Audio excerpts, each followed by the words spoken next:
Sveikučiai, nepatingėjau ir pasigūglinau, kas draudžiama Vokietijai po antrojo pasaulinio karo ir termino jokio nėra. Vokietijai draudžiama turėti, aš kitokį skaičių buvau radus, daugiau negu 370 tūkstančių karių kariuomenę. Antra, draudžiama gaminti atominį, cheminį ir biologinį ginklą ir laikyti atominį, cheminį ir biologinį ginklą. Trečia, draudžiama reikalauti naujų teritorijų. Draudžiama jiems eiti kariauti. Draudžiama. Ir dabar atgalvoju, Merco pasisakymai prieštarauja šitam ar ne. Kai jisai aiškina, mes duosim Ukrainai neribotą skaičių ginklų ir jie gali šaudyti į Rusiją. Čia yra šito punkto pažeidimas ar ne, kad jie negali reikalauti naujų teritorijų. Jisai reikalauja naujų teritorijų. Jisai sako, kad jisai duos ginklus šaudyti į naują teritoriją. Kadangi duos ginklus, jau dabar matėm pagal Amerikos analogiją, tada kažką turės gauti mainais. Pažeidimas sankcijų. Paskui, tik tai 5 punktai. Aš tai 5 labai įsiminiau, kad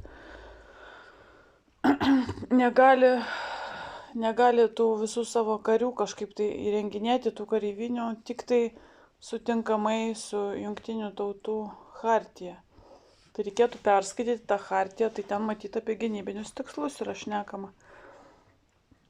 Nes vokiečiai yra kalti, kad šitą prieš žmoniją nusikaltimus darė eksperimentus su žmonėmis, masiškai naikino. Ir man atrodo, kad tenais įsikurti kažkur tai draudžiama. Kaip 5 punktas išgaravo man. Komentaruose parašysiu. Man svarbiausia buvo, kad jiems draudžiama reikalauti naujų teritorijų. Ir kariuomenę įrenginėti galima tik tai pagal Jungtinės tautas. Tai dabar ar ta chartija turi atitikti, ar Jungtinės tautos turi prižiūrėti, kaip jie Lietuvoje įsikurdinėja. Tai man dabar klausimas, ar Jungtinių tautų atsiklausė vokiečiai įsikurdami čia Lietuvoje, ten kažkokią tai 45 brigadą. Ar prižiūrės Jungtinės tautos vokiečius Lietuvoje, ar neprižiūrės? Ir kitas klausimas, šitas inauguravimas kažkokios tai lietuviškos vokiečių brigados nepaskatino kartais šitai baisiai bombarduoti Kijevą?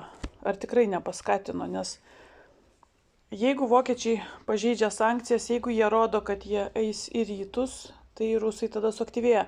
Ir dar vienas pareiškimas, štai Baltrėno pareiškimas, kad poligonus statysime pasienyje. Tai šiaip tai pagal tarptautinius teisės aktus negalima. Yra tam tikra riba turi būti. Tai tiek.